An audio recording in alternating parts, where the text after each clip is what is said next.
DG Punjab food authority से जो है आसिम साहब मौजूद हैं। ये बताइएगा कि जो फ्रीज़र में खाना काफ़ी टाइम के लिए रख दिया जाता है, प्रोसेस्ड फूड होता है, वो हमारी सेहत के लिए कितना गलत है?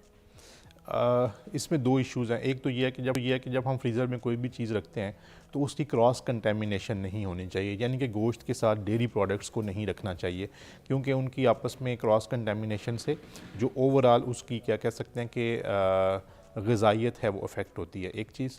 दूसरा ये है कि फ्रीज़र में खाना रखने से जितना ज़्यादा इज्तनाब कर सकते हैं वो करना चाहिए, क्योंकि खाना जो है वो 24 आवर्स के बाद उसकी वो ग़िज़ाइयत नहीं रहती जो फ्रेश खाने की होती है। इस वजह से जो हम लोग फ्रीज़र में 8-8 दिन खाना रख देते हैं, 15-15 दिन खाना रख देते हैं, उसकी ग़िज़ाइयत वो नहीं रहती, वो ख़राब तो नहीं होता। इन सम केसेस कि अगर बिजली चली गई तो उस सूरत में वो ख़राब भी हो जाता है, लेकिन उसकी वो ग़िज़ाइयत नहीं रहती। तो इससे इज्तनाब करना चाहिए, क्योंकि क्रॉस कंटेमिनेशन के भी इश्यूज़ हो सकते हैं, और दूसरी बात यह कि ग़िज़ाइयत भी उसकी मुतासर होती है। अच्छा, ये जो बाहर हम लोग ये खाते हैं ना, शौरमा, रोल, तो इसके अंदर जो चिकन इस्तेमाल होता है, वो हमें कैसे पता चलेगा कि जो हम रोल खा रहे हैं उसका चिकन जो है बिल्कुल ठीक है, हम खा सकते हैं, वो ख़राब नहीं है, ऐसा नहीं है? देखिए, वो जिस शेप के अंदर चिकन होता है उसको कोई बंदा जज नहीं कर सकता अनलेस के वो उसको फूड सेफ्टी का इल्म हो, फूड सेफ्टी ऑफिसर हो। आम नज़र से उसको जज नहीं किया जा सकता।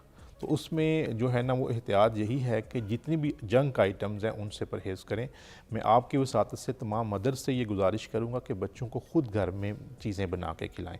अगर बच्चों को फ़्रेंच फ्राइज़ की ज़रूरत है, या वो कोई चिकन खाना चाहते हैं, वो कोई मटन खाना चाहते हैं, वो कोई बर्गर खाना चाहते हैं, तो उनको घर में ख़ुद बना दें। कम अज़ कम आपको ये तसल्ली तो होगी कि आपने ख़ुद अपने हाथों से बनाया है। अब सर्दी आई है तो सबका दिल करता है मछली खाने को, तो ये घर में लोग प्लान कर लेते हैं कि फ़लानी की मछली लेकर आना है, वहाँ मछली अच्छी मिलती है, उधर की अच्छी फ्राई मछली है।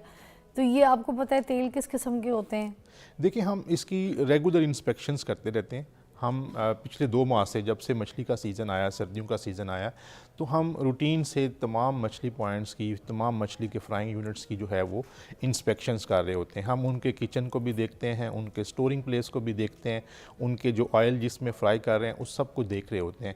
लेकिन इसके बावजूद वो तो हम अपनी तमाम एफ़र्ट पंजाब फूड अथॉरिटी इस हवाले से कर रहा होता है कि कहीं पे भी ऐसे मुज़र सेहत जो मछली है या फ्राइड कोई भी आइटम लोगों तक नहीं पहुंचे। लेकिन इसके साथ साथ एहतियात बेहतर ये है कि ख़ुद मछली मार्केट से लें, मछली देखें कि फ़्रेश है, उसकी आंखें आपको बता देती हैं कि वो दनसी हुई अगर होंगी तो इट मीन्स कि वो मछली फ़्रेश नहीं है। आप उसकी स्किन को टच करेंगे, स्किन को फौरी तौर पर वापस आ जाना चाहिए, ये उसकी फ़्रेशनेस की निशानी है। अगर ऐसा नहीं है तो वो मछली जो है वो फ़्रेश नहीं है। अच्छा। उसके अलावा आप उसके गिल्स को देख सकते हैं कि अगर वो ब्लैकिश या ग्रीनिश होते हैं, उसके गिल्स जो हैं, फेफड़े या गलफड़े जिसे हम कहते हैं, तो उससे भी इसका मतलब है कि वो फ्रेश नहीं है।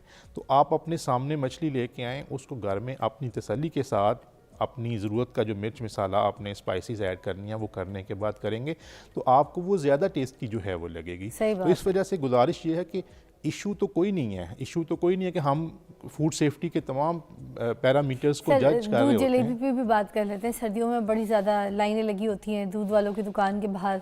वो एक कढ़ाई बड़ी सी जो है ना रख लेते हैं, तो साइड पर एक तो जलेबियाँ भी बना रहे होते हैं और प्याले में दूध जलेबियाँ दे रहे होते हैं। तो वो भी बताइए वो सेहत के लिए कितना सही है, कितना गलत है। अब कभी कभी दिल तो बड़ा करता है रात को ठंड हो तो ये खा के उसके बाद थोड़ी सी मूंगफली लेके बंदा खाता हुआ घर चला जाए।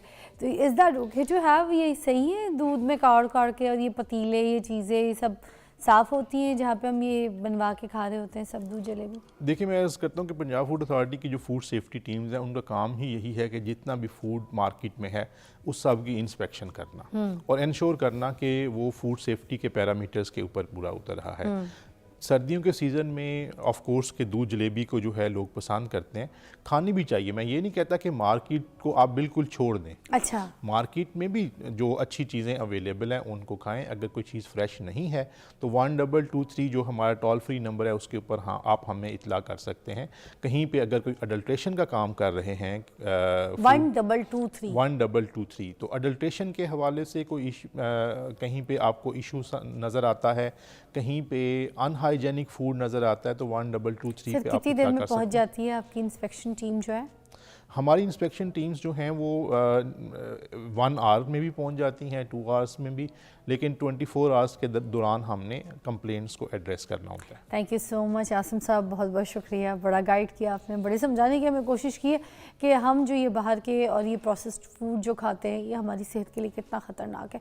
हमने करना ये कि अपनी सिर्फ और सिर्फ लाइफस्टाइल को थोड़ा सा चेंज करना है। जो बाहर के गंदे खाने और जिन चीज़ों के बारे में आपको इल्म नहीं होता और बस आप ढाबे पे नाम देख के, कुछ खुशबू देख के, कुछ चीज़ें पड़ी देख के आपको भूख लग रही तो आप खाने के लिए चले जाते हैं। आप ये याद रखें, जिस चीज़ के बारे में आपको पता नहीं होता ना तो उस गली का रास्ता ना नापा करें। ये आपकी सेहत के लिए बहुत ख़तरनाक हो सकता है, ये आपको अस्पताल तक पहुंचा सकता है।